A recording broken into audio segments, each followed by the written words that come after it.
glory. Christ sits on the throne at the right hand of God. Come, let us worship and bow down to our Lord. We will offer praise to Christ our King. Let our worship begin.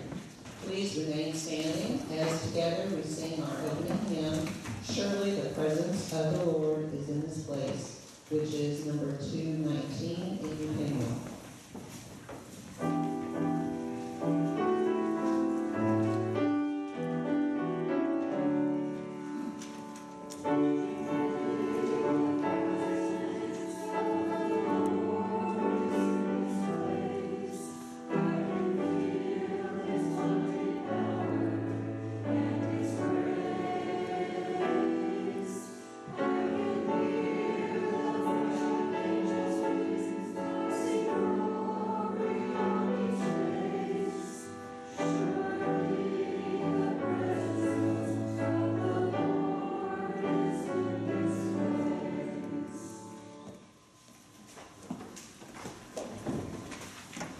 Let us now join our voices in the prayer of confession found in the bulletin. Shall we pray? King of kings and Lord of lords, we are not worthy to be in your presence, yet here we are, with all our flaws and frailties. Forgive us our sins of omission and of commission, Almighty King. Guide us and save us by your Spirit and your grace. Amen. Friends, hear and proclaim the good news. In Jesus Christ we are forgiven. Thanks be to God.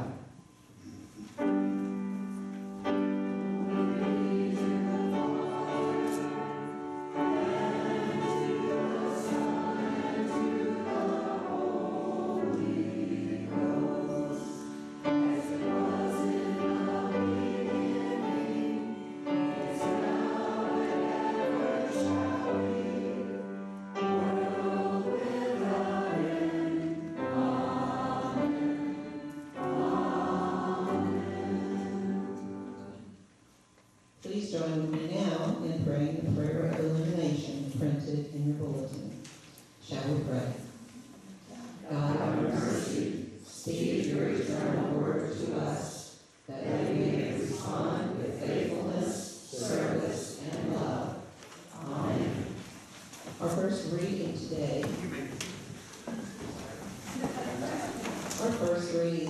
comes from Isaiah chapter 41, verse 10. This reading can be found on page 621 of your Pew Bible. Listen now to the reading of Holy Scripture. Fear not, for I am with you. Be not dismayed, for I am your God. I will strengthen you, I will help you, I will uphold you with my victorious right hand. Our gospel reading this morning is from the 18th chapter of John, verses 33 through 38a, found on page 943 of your Pew Bible. Pilate entered the praetorium again and called Jesus and said to him, "Are you the King of the Jews?" Jesus answered, "Do you say this of your own accord, or did others say it to you about me?" Pilate answered, "Am I a Jew?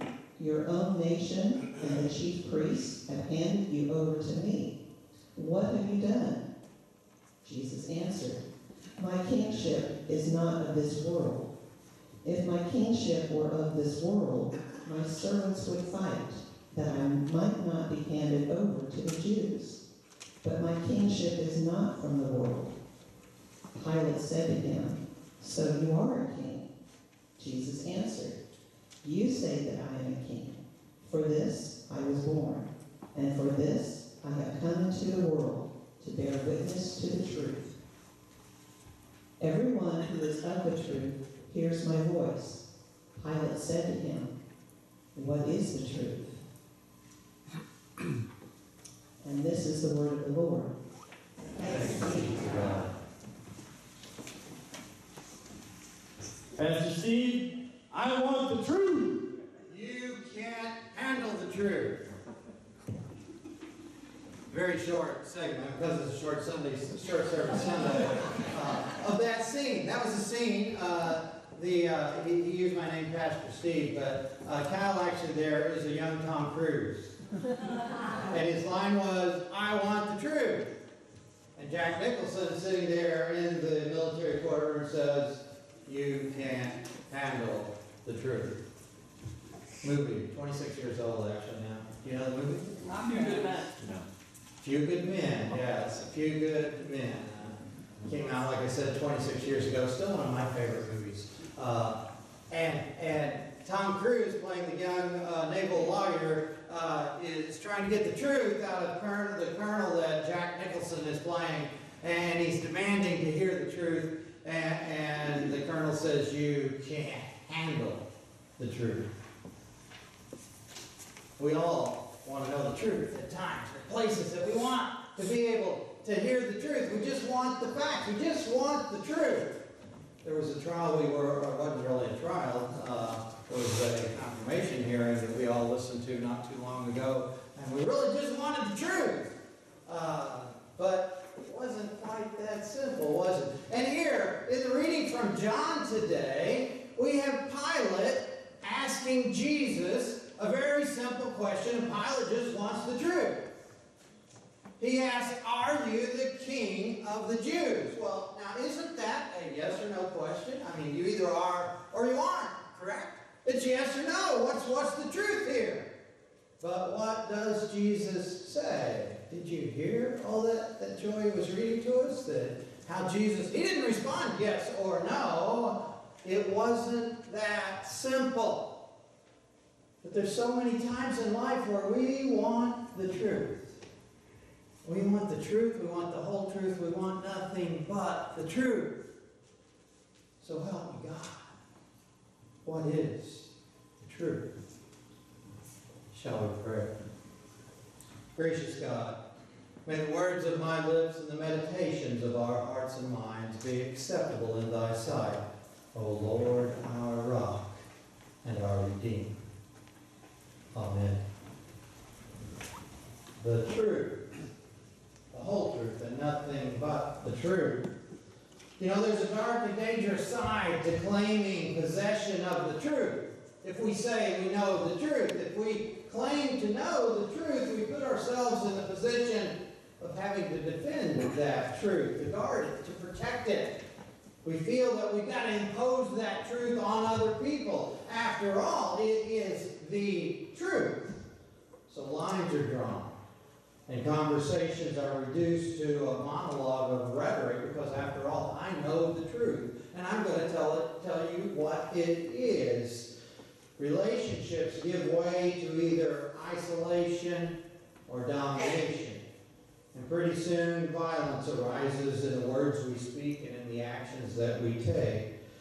Sometimes it is a violence that injures or even kills other human beings, but it always wounds the human soul, theirs and ours. At some level, simply settling for the simple truth and claiming possession of that truth is at the heart of most conflict and violence that takes place in our world. If we claim to have possession of the truth, or someone else does, that's at the heart of much violence and conflict in the world. Let me give you a couple of examples of what that looks like. It looks like a terrorist bombing of the World Trade Centers. It looks like Israelis and Palestinians killing each other for centuries on end.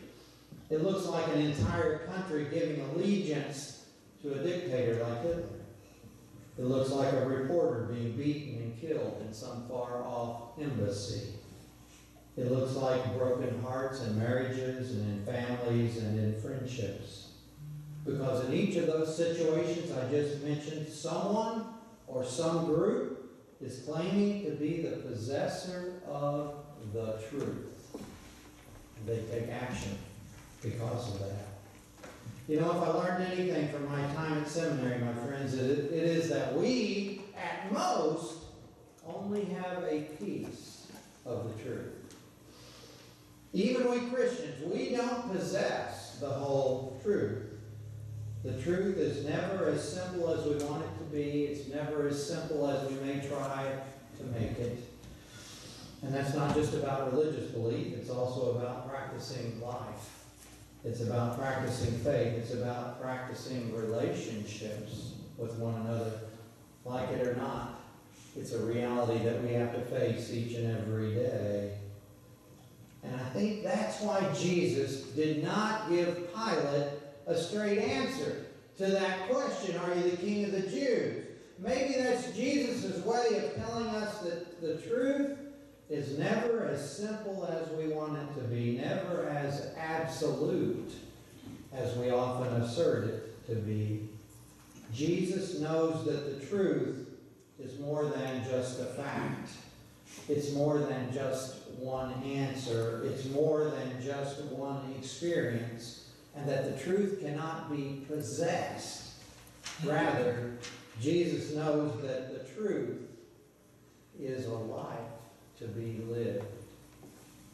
Our banner that we typically have up here says, the way, the truth, the life. Notice the truth is in the middle. The way and the life is what Jesus is talking about. That is the truth that we as Christians are supposed to live in our lives. The way of Jesus Christ. The truth to which Jesus testifies is about our God who is beyond the circumstances of this world, and yet God who is always present in the circumstances of this world. Jesus came into the world to tell us about that truth, to show us what it looks like in a human life, and to teach us how to be a part of and to belong to that truth of God. To seek and claim sole and exclusive possession of truth is the way of Pilate, and it's the way of the world, but it's not the way of Jesus Christ. Jesus never asked us in the entire Gospels to possess the truth about him or anything else. Instead, he asked us to belong to the truth, to let us be possessed by God's truth. In other words, to live the truth in our own lives. So here's my question for you this morning, my friends. Do we belong to the truth? Or do we live and act as if the truth belongs to us? How we answer that question determines whose voice we listen to, what choices we make, what priorities we establish in our lives, what words we speak, and certainly what actions we take. When we believe that the truth belongs to us, we listen to our own voice, and we listen to the voices of those who think and act like we do. We listen to the voice of our political party. We listen to the voice just of our country. We listen to the voice perhaps just of our denomination, our faction. And we're listening to the voices of fear and insecurity. We're listening to the voices of prejudice, to the voices of individual needs and desires. We're listening to our own voice if we believe the truth belongs to us. Now, I know those voices, and you do too. We've heard and we listen to them all the time, and they do speak a truth, but it's only a piece of the truth, and we need to remember that. They do remind us that the world is not always safe and that life's not always easy. But my friends, I also know this. There is another voice. There is a voice that speaks from a kingdom that is not of this world. In the midst of uncertainty, of fear, and terrorist attacks, there's a voice that says, do not be afraid, for I am with you. Do not be afraid, for I am your God. I will strengthen you, I will help you, I will uphold you with my victorious right hand. And that voice also says, remember, I am with you always, even to the end of the age. Even in the darkness of death, there is a voice that says, I am the resurrection and the life. those who believe in me, even though they die, they will live. And in our sea of human diversity that is this world today, people who think, act, and believe differently from us all around the world, there is always that voice that says, you shall love your neighbor as yourself. In every time, in every place, in every situation today, there is always that other voice. That's not our voice. It's the voice of God speaking to us, and it is always speaking to us, for God is always with us. It does speak in today's world. It speaks in your life. It speaks in my life. That's the voice I want to listen to. That's the truth to which I want to belong. The truth, the whole truth, and nothing but the truth. That's the life. That's the truth I want to live. So help me, God. Amen. Let us now respond to the truth of God in our lives by repeating together our affirmation of faith, which is printed in your bulletin this morning and comes from our brief statement of faith. Please join with me now. In life and in death, we belong to God. Through the grace of our Lord Jesus Christ, the love of God, and the communion of the Holy Spirit, we trust in the one triune God, the Holy One of Israel, whom alone we worship and serve. With believers in every time and place, we rejoice that nothing in life or in death can separate us from the love of God in Christ Jesus our Lord. Glory be to the Father, and to the Son, and to the Holy Spirit. Amen. We now come to that point in our service where we have the opportunity to give back. We have the opportunity to share the many ways in which we have been blessed in our lives. So as our ushers come forward and we hear our special music this morning, be generous in your giving.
You may be seated.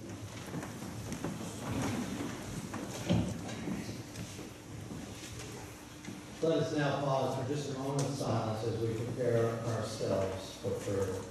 Shall we pray?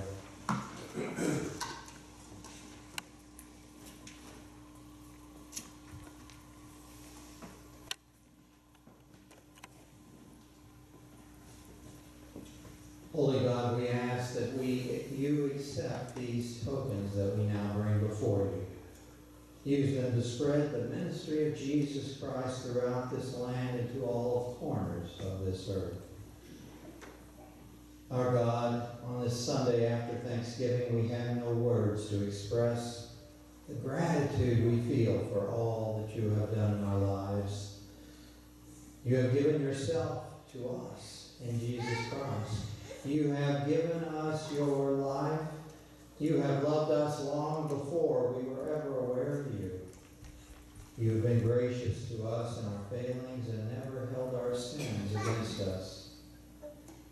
Our God, you have given us the privilege to live in a free and peaceful land where we can worship as we believe. You have given us health. You have given us sound minds. You have filled us with joy.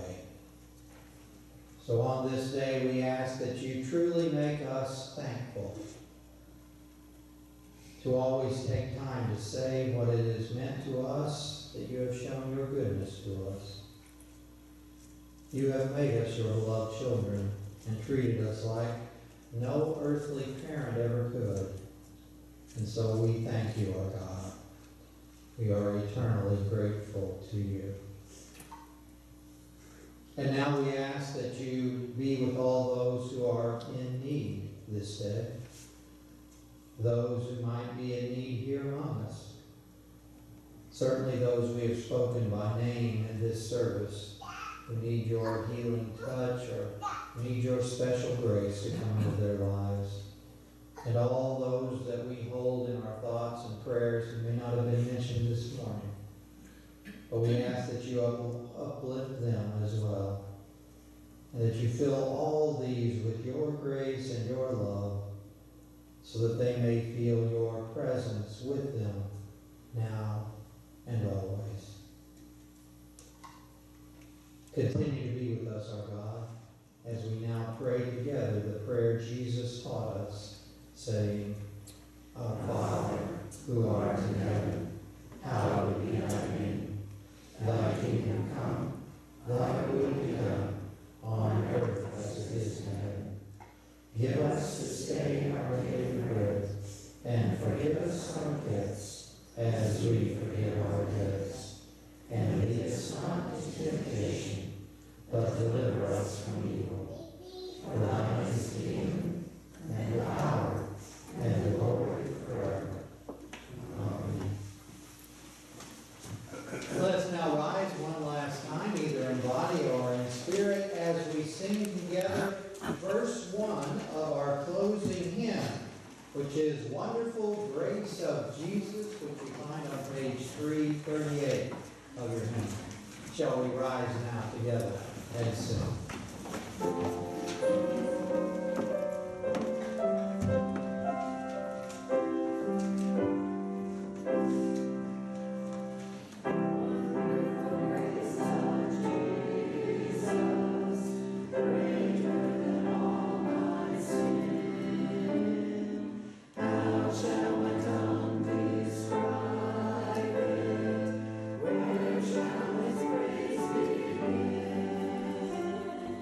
Take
Christ the King Sunday. It seems like I heard that recently. Did I not? Yeah, it is. It was terrific. So I hope you did enjoy that hymn. I hope you carry with you the fact that today is actually the final day of the church calendar, in which we do celebrate Christ as being King. Remember? Yeah. And next Sunday, then, we begin the beginning of the church calendar with the first Sunday of Advent. And if you're here during the Sundays of Advent, don't expect them to be short worship. Of course, we will have our lighting of the Advent candles and the ceremony that goes along with that. You heard my 5-minute reflection today. There'll be full messages during Advent. So I hope that you're here for that special season. We will have communion next Sunday as well, so be here for that. And I hope you're here throughout the Advent season, and then Christmas Eve and Christmas Day. We'll continue to celebrate, and I know it's going to be a tremendous Advent and Christmas season for this church, and I hope in all of your lives as well. I'm not going to forget the congregational meeting today. I will get that in, but I do want to remind you that regardless of where you're going today, and I hope that you'll be seated after our sung benediction and stay for the congregational meeting, which will only take about a minute or so. Whether you stay for that or not, regardless of where you go the rest of this day, how you spend the rest of this week, regardless of what you're doing, regardless of where you are, remember that God is always there with you. Because God is always above us. God is always below us. God is always behind us. God always goes before us. God always stands right beside us. And most importantly of all, God is always inside us as well. So go in peace this day, my friends. Amen.